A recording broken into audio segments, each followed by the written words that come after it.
¿Cómo están amigos de Radio Sucre? ¿Cómo están todos ustedes? Radio Sucre a través de Sucre Televisión Online inicia una serie de programas realmente de entrevistas y de fondo. No la entrevista radial, sino una entrevista radial televisada, si se quiere, mucho más amplia. En la inauguración de este tipo de programas, que lo iniciaremos después del Mundial, pero ahora lo vamos a utilizar dentro del Mundial, ya les vamos a decir por qué. Lo vamos a inaugurar, si se quiere, con el economista Fausto Ortiz de la Cadena.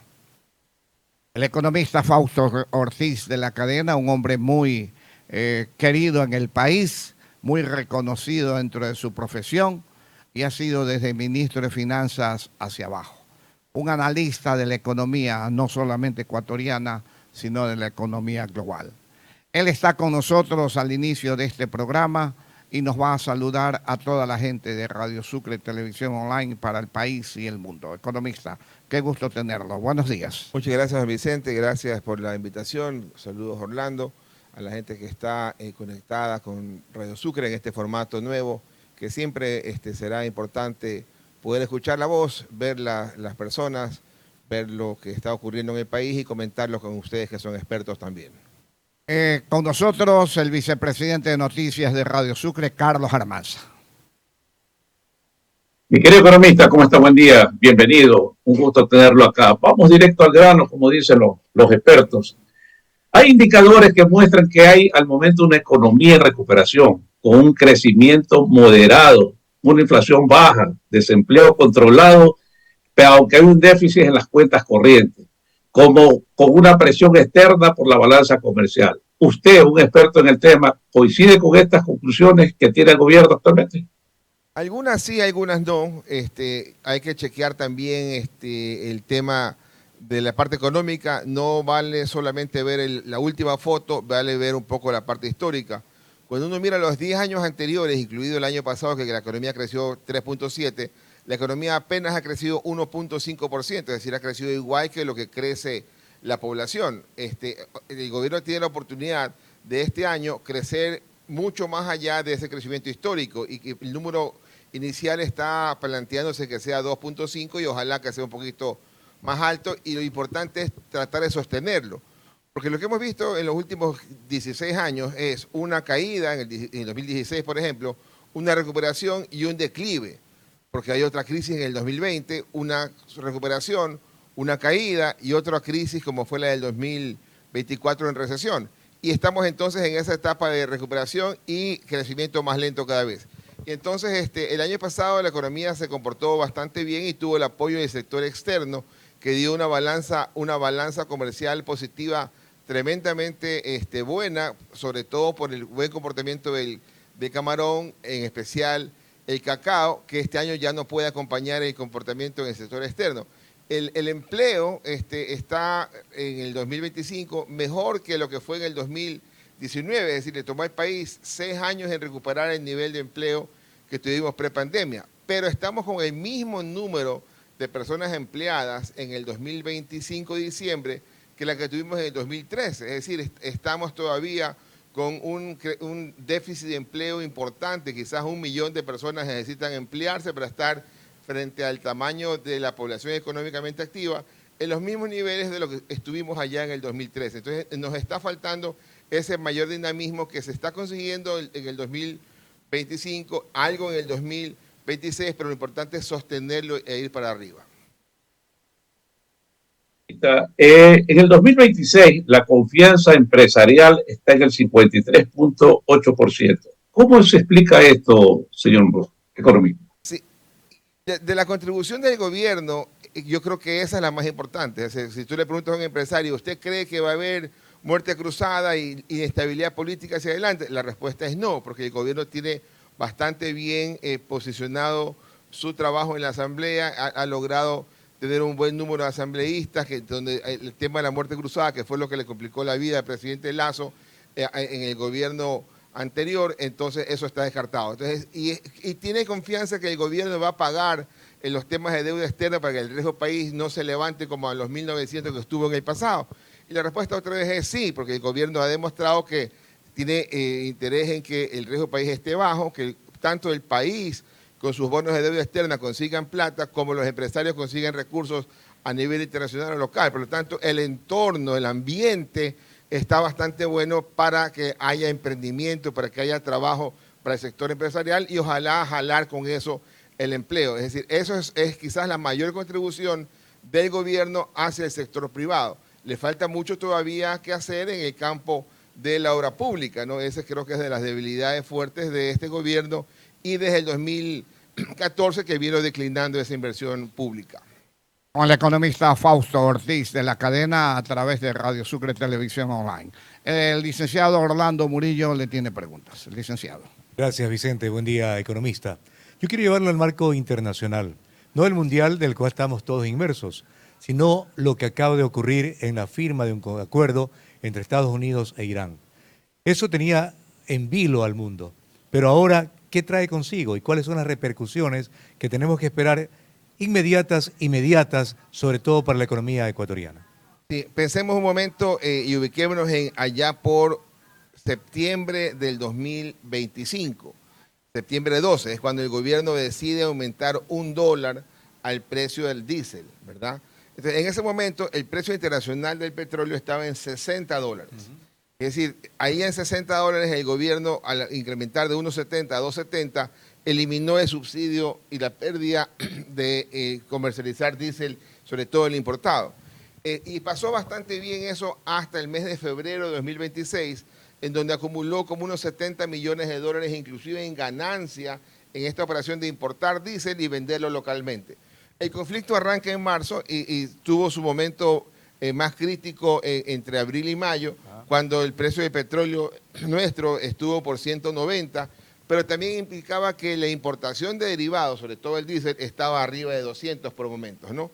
Y entonces, en un solo mes, en el mes de marzo, el petróleo generó pérdida en esa operación de importar y vender localmente como de 170 millones y se llevó todo en la utilidad de esos 5 meses que había logrado acumular el gobierno.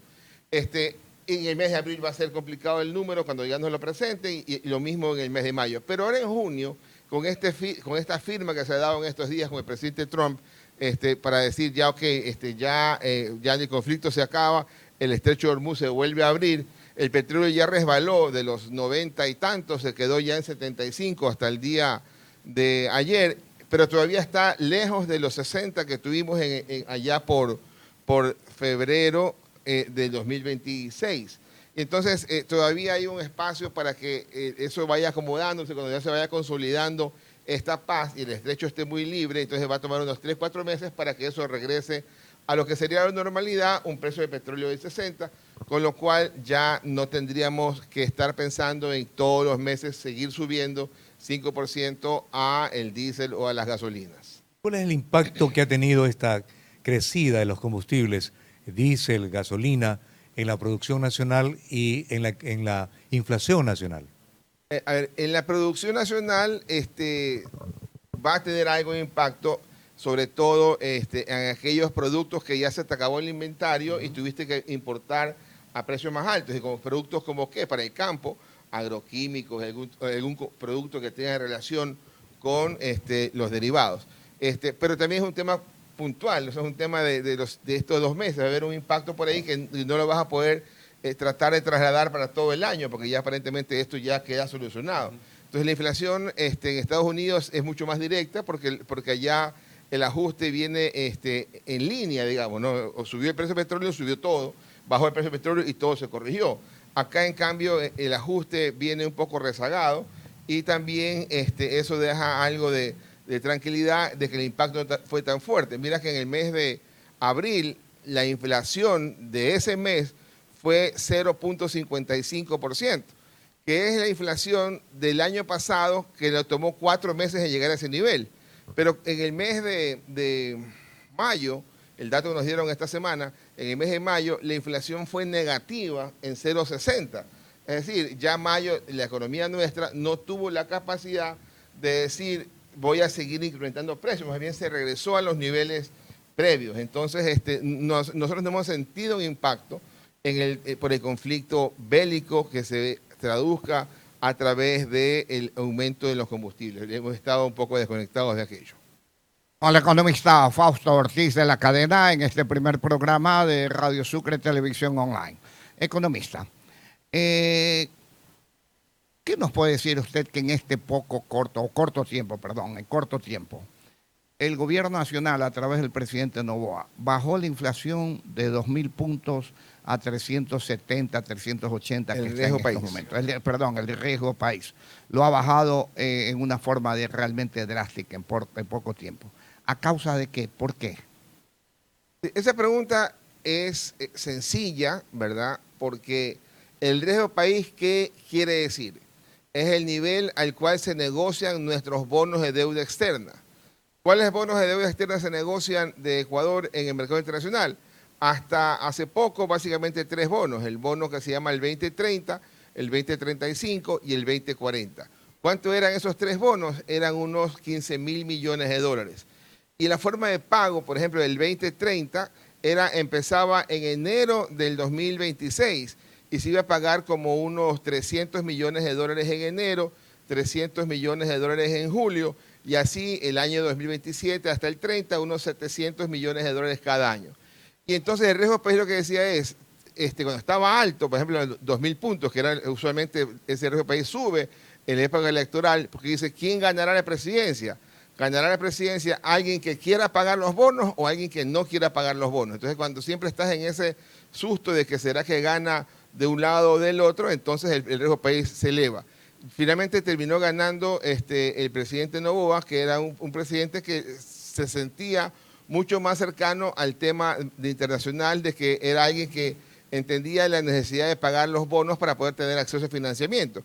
Y por eso es que el riesgo país cae. Y cae más rápido porque en el mes de enero le quitó toda incertidumbre al tema de los bonos, porque hizo una emisión de 4.000 millones de dólares, con los cuales tomó 3.000 para recomprar los bonos que vencían del año 2026 al 2030. Y quedó con 1.000 millones en la caja en efectivo para poder atender algunas necesidades presupuestarias. Entonces, ya hoy día, si uno le pregunta, ¿hay riesgo de que algún gobierno hasta el 2030 no pague la deuda? La respuesta es no. Entonces, al no haber riesgo, entonces el riesgo país también se desploma, se cae y está hoy día menos de 400 puntos. Con relación a los datos del 2012, creo que es la última vez que estuvo muy bajo, era como el 5 de septiembre, creo que era de 2014, 5 de septiembre de 2014, en donde el riesgo país estuvo en 289 puntos y ahí de alguna forma hay que caminar hacia esa tendencia declinante para tratar de ubicarnos alrededor del promedio de América Latina, que es alto, que está en 270 puntos. Colombia, por la situación política, los tiene en 280 puntos también en el riesgo país. Chile y Perú están mucho más bajos, Chile quizás bordeando el 100 y Perú bordeando el 170. ¿Qué quiere decir el riesgo país? Señala que más bajo es más barato financiarse para el país y para las empresas. ¿Hasta dónde es beneficioso para el país esto, economista Ortiz? Siempre será beneficioso tener acceso a financiamiento si uno piensa en las empresas, porque yo puedo decir, si yo consigo plata más barata, entonces hago ese proyecto que lo quería hacer, pero no lo podía hacer porque la tasa de interés estaba alta, porque el riesgo estaba alto, porque no lograba incorporar accionistas e inversionistas al proyecto, pero con un riesgo país más bajo, la tasa es más baja, la percepción de riesgo es más baja y puedo empezar a hacer ese proyecto y ojalá, siendo el proyecto, pueda contratar gente. Licenciado Carlos Armanza. A propósito que usted toca el tema de la deuda pública. La deuda pública al 2025 estaba en el 16% del Producto Interno Bruto. Le pregunto a usted, economista, ¿es posible sanear deuda con deuda para tener un presupuesto libre? A ver, el dato habría que revisar el dato que usted plantea. Me pareció escuchar 2025, no sé si es 2005 el dato que tenía usted al frente, pero en todo caso le voy a contar los números. En el 2007, que es el año en que arranca el presidente Correa, la deuda era en total unos 13.000 millones de dólares. 10.000 millones la externa y 3.000 la interna. Y eso era como un 19% de Producto Interno Bruto. El presidente Correa se va en 2017 y la deuda se fue como al 60%, es decir, se incrementó fuertemente. La deuda hoy día está bordeando, la deuda total está bordeando los 95.000 millones de dólares y representando el 70% del Producto Interno Bruto. La ley te dice que la deuda consolidada, incluida el Seguro Social en esa deuda consolidada, no debe superar el 40% y ha dado plazo para que se vaya ajustando. Y la deuda consolidada, es decir, cuando juntas la deuda del gobierno con la deuda de entes del gobierno, inclusive el Seguro Social, está hoy día como en el cerca del 50%, por lo tanto viene declinando. Y la pregunta suya puntual, ¿se puede pagar deuda con deuda? La respuesta es sí, aquí en Ecuador y en todo el mundo. Y mientras tengamos déficit fiscal, siempre vamos a tener que pagar deuda con deuda, porque el déficit fiscal quiere decir que no nos alcanza nuestros ingresos para pagar los gastos, y si no nos alcanza para pagar los gastos, menos nos va a alcanzar para pagar la amortización de deuda. Por lo tanto, la amortización de deuda siempre la voy a tener que pagar con otra deuda mientras tenga déficit fiscal. El asunto está en que esa amortización de deuda que se genere en el futuro sea en mejores condiciones que la actual. Es decir, si hoy día estamos tomando deuda a 4 años, ojalá que mañana podamos tomar deuda a 20 años. ¿Y por qué hago el ejercicio de esa manera? Porque si yo tengo que pagar 4.000 millones de dólares de amortización de capital, y si lo tomo a 4 años, implica que cada año me toca pagar 1.000 millones. Pero si esos mismos 4.000 millones los pudiera tomar a 20 años, ¿ya? Entonces quiere decir que cada año solamente voy a pagar 200 millones y me presiona menos. Entonces, esa es un poco la tarea que tenemos que estar trabajando a nivel nacional en reestructurar esa deuda en mejores condiciones, ojalá tasas más bajas y plazos más largos. Solamente para terminar en este tema, ¿cuánto pagamos en intereses en dólares? Son unos 4.500 millones de dólares. ¿Cuánto te dijimos que era la deuda? Como unos 95.000 millones. Quiere decir entonces que el costo financiero del país es más o menos un 5%, ¿no?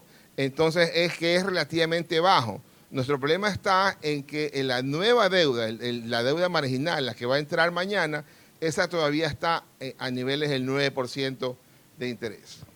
Con el economista. Economista, el gobierno para dinamizar la economía ha entregado créditos productivos. Hay una cifra que dice que en el presente año, de enero a mayo, el crédito llega al 5.4%. Concretamente se han entregado 1.954 millones para agricultura, ganadería, pesca, etcétera. ¿Usted estima que estas cifras y este apoyo va a redundar en beneficios positivos para el país, sobre todo apalancado a crear fuentes de trabajo?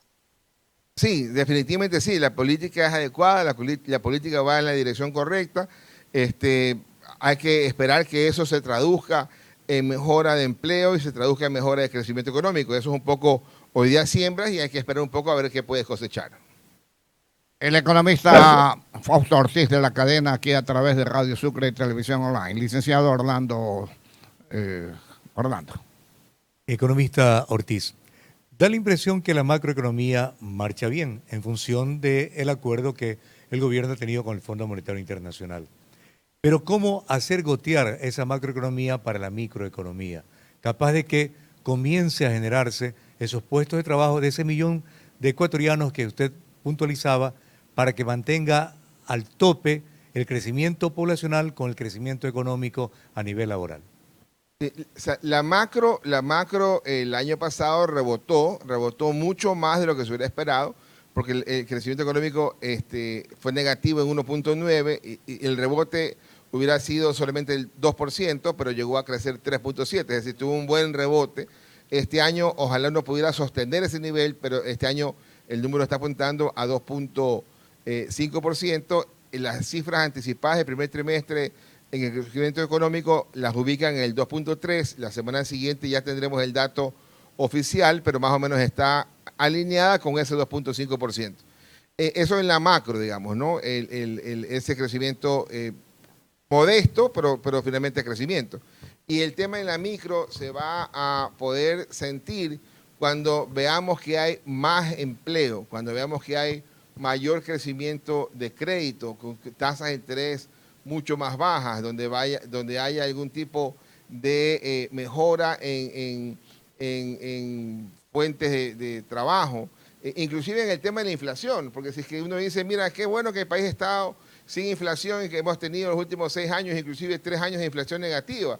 Sí, suena bien, pero también eso implica de que al no tener capacidad de compra, entonces ni siquiera podemos presionar por comprar productos y por eso que los precios tienen que tender a bajar. A veces la economía es mucho mejor tener una inflación ligeramente controlada, pero que implique que hay dinamismo. Entonces estamos nosotros acá a la espera de ese dinamismo en la economía, de eso que pueda darle un mejor ritmo y que uno pueda chequear que las cosas van mejorando. Ojalá también el generar empleo pueda sacar de los caminos oscuros de la delincuencia a buena parte de la ciudadanía que se está incorporando allá, que hay que tratar de rescatarlos. Me hace recordar con esto de la inflación que el abogado Nebo decía que en el cementerio no hay inflación, pues no, nadie compra, nadie vende. Ahora, economista, el tema de la economía parece ser que está saneándose. Sin embargo, se nota que el gobierno no tiene la liquidez. Usted sabe que hay dos fuentes para generar trabajo. El gobierno con su inversión a través de la obra pública y el sector empresarial también con su inversión con nuevos proyectos. Pero en la perspectiva de gobierno no vemos una obra que sea tan significativa para decir ahí está un recurso y está la generación de puestos de trabajo que busca la gente. Sí, ese tema es curioso, ¿no? El año 2023, que creo es el último dato oficial sobre inversión pública, alcanzó el 4% del Producto Interno Bruto. Ese mismo nivel de obra pública lo tuvimos en el país en el año 2006. Es decir, han pasado 20 años y estamos en el mismo nivel que lo que estaba 2006 y 2026, es decir, se ha mantenido. Es cierto que es bueno que se mantenga, digamos, sería terrible que se haya caído, pero el mantenerse en una economía que cuando uno cuenta del 2006 al 2026, ¿cuánto ha crecido la economía? Y la respuesta es por ahí 2% en promedio. Entonces, ¿sabes qué? Ha crecido relativamente baja. Y cuando uno le agrega que esa inversión pública en algún momento llegó a ser 6, 7, 9, 10%, entonces quiere decir que no la lograste sostener, que era algo que sabíamos que iba a pasar, porque era insostenible ese nivel de obra pública en donde el sector público desplazaba al sector privado. Y el sector privado, por suerte, no bajó los brazos. No es que dijo, ya está el sector público, entonces yo voy a descansar. El sector privado siguió trabajando, siguió haciendo obras, siguió invirtiendo, y hoy día el sector privado está mucho más alto de lo que estaba en el año 2006. Está hoy día quizás en el 16% del Producto Interno Bruto en la obra de largo plazo que hace el sector privado. Y eso es positivo porque al menos está compensando ese estancamiento que ha tenido el sector público. Y hay sectores que han sido mucho más proactivos, ¿no? La minería, uno miraba la minería, ¿cuánto se exportaba en minería en el año 2005? Y la respuesta era 30 millones de dólares. Y entonces la minería, ¿a cuánto va a llegar en este año 2026? Va a llegar a 5.000 millones de dólares. Entonces ya la minería claramente con dos proyectos fuertes, ha logrado entrar y decir, oiga, yo soy un sector que genero divisas, soy un sector importante en esta generación de divisas. Ojalá el sector público, el gobierno, pueda decir, oiga, el petróleo, se nos ha caído la producción, mejoremos la producción para poder también decir, desde ese lado, el sector público puede colaborar, quizás no con muchas fuentes de empleo, pero sí con divisas para la economía dolarizada. Con el economista Fausto Ortiz de la cadena aquí en Sucre Televisión Online. Señor economista, hay una cosa que el pueblo realmente no lo entiende, más que todo porque la desinformación de la parte opositora al gobierno actual. ¿Cuál es? Se habla de que no hay plata, se habla de que el país está destruido económicamente, ¿no es cierto? Sin embargo, el pueblo dice, bueno, cada feriado se mueven 70, 80, 100 millones de dólares a nivel nacional, ¿no es cierto? No hay plata y sin embargo, vea usted el parque automotriz en el Ecuador, cada día lo van cambiando más y más y suben la venta de vehículos anualmente y suben la venta de vehículos tanto a combustión como a eléctricos ahora y no hay plata. ¿Cómo usted puede definir esa situación? Que la oposición dice que estamos en el peor momento económico del país, sin embargo se nota que hay cierto movimiento económico. Sí, yo no creo que estemos en el peor momento económico. Lo que estamos viendo es que nos está costando mantener un ritmo de crecimiento que nos ayude a salir y mejorar de donde estamos, digamos. Eso es importante. En el año del 2000 al 2006 la economía crecía más del 4%. Y de alguna forma también hay que chequear. Eso era un periodo de alguna manera ubicado dentro del rebote. Después de la gran crisis pre-dolarización, la economía del 2000 al 2006 rebotó y crecía arriba del 4%. Luego del 2006 en adelante, la economía empezó a declinar en su ritmo de crecimiento y la última década está creciendo 1.5. Y si vamos 2 décadas atrás, la economía crecía solamente 2%. Es decir, la economía le cuesta crecer a buen ritmo mientras más se aleja del arranque de la dolarización, porque ya está en una economía que demanda otro tipo de actividades. Por ejemplo, en algún momento en el año 2008 se pensó que con la cantidad de plata que movía el gobierno, entonces con el gobierno y la cantidad de plata que podía destinar a la obra pública, el gobierno era suficiente y quizás había que dejar a un lado la inversión privada. Y en esa lógica equivocada se dijo, ¿sabes qué? En la parte de los sectores estratégicos solo el gobierno. Y hoy día estamos viendo que eso está causando mucho daño, porque no puede ser posible que empresarios ecuatorianos que quisieran hacer inversión en el sector eléctrico de distribución, transmisión y el resto de cosas en la parte eléctrica no lo puedan hacer porque la Constitución nuestra no lo permite, pero sí le puedes comprar a empresarios colombianos que dan el mismo servicio. Entonces hay ciertas lógicas que hay que ir cambiando. Y entonces eso de ahí hay que ir viendo que la economía necesita más dinamismo, el gobierno le está poniendo el esfuerzo para decir, creo condiciones para que la economía se dinamice más. El gobierno no tiene todavía capacidad de bajar el déficit fiscal como quisiera el mismo gobierno, pero también a veces nos confundimos. Este año el déficit fiscal va a ser 5.000 millones de dólares, pero con una economía de 130.000 millones. Eso quiere decir que el déficit fiscal en dólares puede seguir sonando alto, pero cuando lo comparas con el tamaño de la economía, el déficit fiscal hoy día quizás es 3,5%, que es menor que lo que tuvimos en el pasado, un déficit fiscal en promedio del 6%. Entonces, hay cosas que hay que ir ajustándose.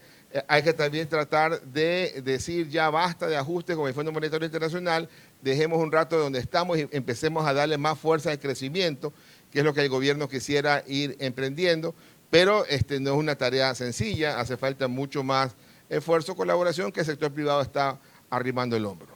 Ahora, la economía, el gobierno central hoy por hoy, ¿la está llevando bien o la está llevando mal? El gobierno central está intentando acomodarse a la realidad que vive. O sea, es un gobierno que recibió atrasos altos, 5.000 millones de dólares, los ha logrado bajar 1.000 millones. El año pasado el consumo del gobierno fue 0%, el consumo de los hogares fue más del 3%. Es decir, el gobierno no tiene la capacidad para ser un actor importante, porque si quisiera ser un actor importante, debería embarcar al país en un nivel de mayor endeudamiento que ya no soporta más deuda el país. Entonces, el gobierno está con lo que tiene tratando de decir, creo condiciones para que el sector privado las catapulte. Y por eso que el gobierno de alguna forma dice, el sector privado le va bien en las exportaciones, al sector privado le va bien en el comercio. Este trimestre o los 3 primeros meses del año, las ventas han crecido 11% en el sector privado. El año pasado crecía al menor ritmo. Entonces eso quiere decir que hay mejores condiciones para el sector privado con más demanda. Y usted decía hace un rato el tema de los vehículos y las compras. Pero también hay que chequear, ¿verdad?, nuestra pirámide poblacional. La mitad de la población no tiene el valor de ingresos de $500. Entonces, es la mitad de arriba es la que usted puede chequear que los almacenes repletos o los carros circulando por todos lados. La parte de abajo, esa otra mitad de la población vive otra realidad. Entonces, el gobierno, entonces, de alguna forma, consciente o inconscientemente, cuando dice voy a darle más bonos a la gente, o está haciendo conscientemente una ayuda a un sector que está con mucha debilidad, aunque la gente diga, lo está haciendo por política. Pero pensemos por un momento que también es para atender esa realidad de la población en la parte más baja, que con las completas, en algunos casos, no llegan ni siquiera al salario básico porque el nivel de empleo es bastante bajo. Más los emprendimientos. En todo caso, ¿en qué tiempo se nivelará la situación económica del país? A ver, el crecer al 2.5 no es un buen número, digamos. Es mejor que el previo, pero necesitamos crecer arriba del 3,5%. Por lo tanto, necesitas hacer cosas que no se están haciendo. Romper la trampa de los sectores estratégicos en poder del sector público. Eso es importante. Romper el esquema tan rígido de contratación del sector laboral. Eso hay que darle más flexibilidad. O sea, lamentablemente la política entra y juega. El tema del trabajo por hora, la gente de aquí huye para el tema de migración y allá en otros países vive y se acomoda con los trabajos por hora. Pero localmente decimos, políticamente eso es darle el apoyo al gobierno, entonces digamos que no. Porque mañana dicen que eso es precarización laboral, pero sí, pero puede darte espacio para aquel que no tiene trabajo, que es el trabajo de empleo formal, que es más del 60% de la población económicamente activa, pueda tener una oportunidad. Entonces, ahí hay que trabajarlo, sentarse bien con los sectores interesados para decir, encontremos un esquema en que nos deje contentos a la mayor parte, digamos, tanto el sector empresarial como el sector laboral y también el sector que no tiene trabajo. O sea, hay más gente sin trabajo que está hoy día jugándosela emprendiendo y también sin trabajo, trabajando menos del básico y menos horas de lo que necesita. Entonces, ahí hay que trabajar. Entonces, hay cosas que se pueden hacer todavía y la calma que tenemos hacia adelante es importante para poder hacer aquellas cosas, ¿no? El economista Fausto Ortiz, de la cadena a través de Sucre Televisión Online. Licenciado Carlos Armanza. Economista, justamente en la parte final que usted habla del desempleo, le cuento, yo estoy acá en Estados Unidos también tiene problemas serios de desempleo, de inflación, de elevación de costos de los productos básicos. Ahora con la salida de los migrantes que los están deportando ha creado un espacio y se está contratando gente. Entonces el tema del desempleo es un tema global. Si lo trasladamos a Ecuador, ha sido el problema recurrente de todos los gobiernos. ¿Cómo crear empleo? Hemos escuchado eslogan de campaña de candidatos y que fueron presidentes de crear más de 1 millón de plazas de trabajo y todo. Estaba revisando una cifra y dice que para el 2026 la tasa del desempleo está en el 4.1%. Le pregunto a usted más que como economista, como profesor didáctico, ¿cómo crear fuentes de trabajo y crear empleos para beneficiar a los ecuatorianos economistas? Sí, a nivel global la cifra que miran es el empleo, ¿no? Pero nosotros acá esa cifra la verdad que nos dice muy poco. Es importante tenerla porque esa parte ya es crítica. Pero si uno mira a nivel histórico, hemos estado 10 años, 20 años entre el 3.5 y el 4% en el desempleo. Acá hay que mirar mucho más el tema de subempleo. Entonces, es esa variable o el empleo pleno. Entonces, yo repito siempre esta cifra que ya quizás algunos que me siguen la tienen de memoria. 3.200.000 personas son las empleadas en Ecuador que trabajan 40 horas o más y ganan el básico o más. Y eso es el mismo número que teníamos en el año 2013, 3.200.000 personas. La diferencia es que en el año 2013 habían solamente 6.200.000 personas en edad de trabajar y esa relación era 47%. Hoy día hay 8.600.000 personas en edad de trabajar y eso de ahí nos da la relación de un 37%. Y si uno dice, para llegar del 37 actual al 47 de hace una década o hace 15 años, ¿cuánto nos falta? El 1.000.000 de empleos que yo les decía hace un rato. Entonces, la variable crítica nuestra es el empleo pleno, que de alguna forma te está diciendo que hay mucha gente en el subempleo, mucha gente que está jugándosela todos los días por el emprendimiento. Y hay otra gente que ya perdió la batalla, que ya no la pelea más, y esa es la que está en el desempleo, que es el que está nivelado por ahí 3,5, 4% hace mucho tiempo.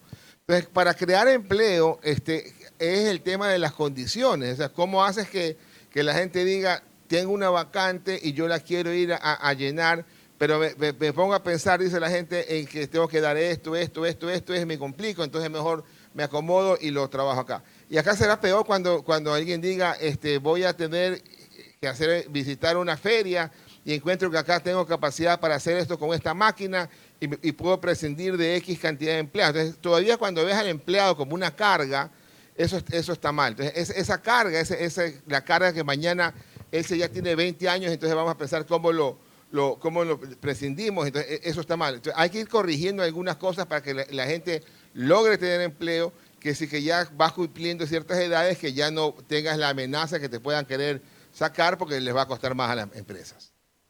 Economista, hablamos de empleos y de desempleo. Y en ese contexto, el presidente está empeñado, o mejor dicho, ya anunció la disminución de los ministerios de 14 a 10. Significa que comienza un achique del Estado. Un achique que tiene que ver con desempleo de la burocracia. ¿Cuál es su opinión al respecto sobre esta medida? Cuando uno mira cuántos empleados del sector público hay, la respuesta es 640.000 empleados públicos. Cuando uno mira cuántos empleados hay en el sector privado, la respuesta es como unos 2.500.000. Ese es el número que uno encuentra por los afiliados. Entonces, en el sector público, allá no hay emprendimiento, ¿no? Se supone que no hay emprendimiento. Pero en el sector público, el que está afiliado es el que está trabajando.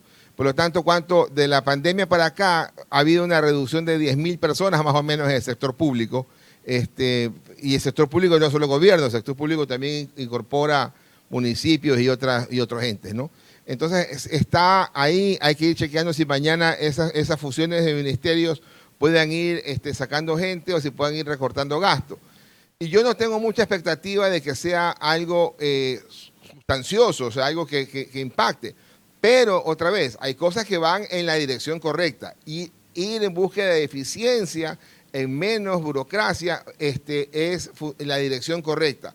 Ojalá impacte más, pero ayuda en este momento. Ojalá que después de las elecciones no digan ya nos toca volver a abrir los ministerios porque no nos funcionó. Licenciado Orlando Murillo. Economista Ortiz, en la línea de la generación de empleo, creo que todos tenemos claro que el presidente de la República, Daniel Noboa, está empeñado en atraer inversión extranjera, ¿verdad? Pero ¿qué hace falta en el país internamente para que esa inversión venga? Usted ya ha puntualizado el hecho de esa traba que se tiene en los sectores estratégicos y permite al inversionista nacional ni al extranjero hacerlo. Ese es un asunto, reformar aquello, la Constitución. Pero también, por ejemplo, el impuesto a la divisa que sale del país es también un factor que implica no traer inversión extranjera al Ecuador. Y eso depende sencillamente del Ejecutivo. Sí, mira, a mí no me preocupa tanto el 5%. Yo creo que primero debería desaparecer, pero si ya está, no me preocupa tanto. Me preocupa es la facilidad en que tendrías para cambiarlo. ¿Ya? Por eso que a veces uno dice, es mejor el impuesto a la entrada de divisas que el de salida. Porque yo entro y me clavan el 5% y yo sé que de aquí para adelante no tengo más. Que yo entro, supuestamente tengo facilidad de entrar, pero en la salida me puede decir, oiga, después de 5 años, ese 5, si gana el otro, va a ser 10, 15, 20 o 25. Esa incertidumbre es la que mata. Aquel inversionista minero que dijo, yo vengo a hacer esta inversión y estas condiciones, le dicen hoy día, oiga, vamos a revisarte las condiciones. Y quizás ya el tema de decir que te van a revisar te genera ansiedad, ¿no? ¿Será que revisar quiere decir para abajo o para arriba? Seguramente va a ser para arriba, digamos, ¿no? Entonces, ese tipo de incertidumbres son las que están molestando. O lo otro, el haber dejado caer la producción petrolera de 550.000 barriles que teníamos hace 7 años, a dejarla ahora en 430.000 que estamos actualmente, es terrible, porque eso es inversión del sector público, de donde hay plata para ir a hacer esas inversiones. Colombia anda arriba de 750.000 barriles por día, cuando hace 2 décadas quizás no tenían nada de producción petrolera relevante, o al menos eran menores que nuestros 500.000 barriles por día. Venezuela, ya medio sacaste a Maduro, medio estás controlando algo más desde Estados Unidos, la relación política, ya está recibiendo todos los días aviones de inversionistas que dicen, oye, petróleo me interesa.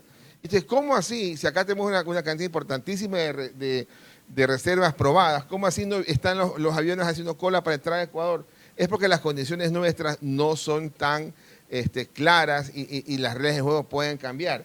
Y quizás no cambien en los 4 años de este gobierno y quizás no cambien en los 8 años si hubiera reelección. Pero sabes que eso es un negocio de largo plazo que pudiera cambiar en este péndulo en que se mueve la parte política. Y ahí también cabe una reforma tributaria que sea permanente y no con estos vaivenes que en ocasiones los gobiernos a medio tiempo, como se dice, también la cambian. Claro, y al menos hemos estado liberados de estos impuestos por esta sola vez, digamos. Hace algún tiempo no tenemos esos impuestos por una sola vez. Lo último en impuestos importantes fue el tema de los 3 puntos del IVA, que le ha generado más recaudación al fisco. Hay cambios pequeños que todavía están ajustándose, pero no se ve en la parte tributaria mucho susto, digamos, ¿no? Pero el tema es que esos sustos vienen cuando hay cambios de gobiernos bruscos, digamos. No hay una institucionalidad que te haga visualizar que las cosas van a estar similares conforme cambie o no cambie una línea de gobierno. Y eso inclusive cuando decías el análisis de Chile, decías Chile va de izquierda a derecha, pero más o menos se mueven bien en la parte económica. O el ejemplo peruano, en la parte monetaria, en las tasas de interés van igualitas porque el presidente del Banco Central ya lo van a casi a jubilar, a Julio Velarde, digamos, ¿no? Tiene más de 20 años en esa función, dándole estabilidad independientemente de los 10 presidentes que han pasado a lo largo del tiempo.